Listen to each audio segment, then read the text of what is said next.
Hello കൂട്ടുകാരെ, നമ്മൾ ഈ വീഡിയോയിൽ നിന്ന് നോക്കാൻ പോകുന്നത് പെസഹാപ്പവും പാലും എങ്ങനെ എളുപ്പമായിട്ട് ഉണ്ടാക്കാമെന്നാണ്. ഇത് പണ്ടത്തെ അമ്മച്ചിമാരൊക്കെ ഉണ്ടാക്കുന്ന സ്റ്റൈലിലാണ്. ഇതിൻ്റെ മമ്മിയാണ് ഈ വീഡിയോ ഈ പെസഹാപ്പവും പാലും ഉണ്ടാക്കുന്നത്. ഞാനത് റെക്കോർഡ് ചെയ്തിട്ട് നിങ്ങൾക്ക് വേണ്ടി ഇതിനകത്ത് ലോഡ് ചെയ്യുവാണ്. നമ്മത്തെ ഇപ്പോഴത്തെ ജനറേഷനിൽ ഇങ്ങനെ അപ്പവും പാലും ഒന്നും ഉണ്ടാക്കാൻ അറിയത്തില്ല. നമ്മൾ ജസ്റ്റ് വട്ടയപ്പമൊക്കെ ഉണ്ടാക്കിയാണ് പള്ളിയിൽ പോകുന്നത്. ഈ സ്റ്റൈലിൽ പെസഹാപ്പവും പാലും ഇപ്പോൾ അങ്ങനെ ആരും ഉണ്ടാക്കാറില്ല. ചില സൈഡിൽ നാട്ടിലൊക്കെ ഇങ്ങനത്തെ ഉണ്ടാക്കാറുള്ളൂ.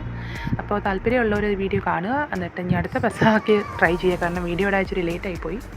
അപ്പോൾ നമുക്കിത് അടുത്ത പെസഹാക്ക് ഇത് ഡെഫിനറ്റ്ലി ട്രൈ ചെയ്യണം. വീഡിയോ ഇഷ്ടപ്പെട്ടെങ്കിൽ ഒരു ലൈക്ക് അടിക്കുക, എല്ലാവർക്കും ഷെയർ ചെയ്യുക. താങ്ക്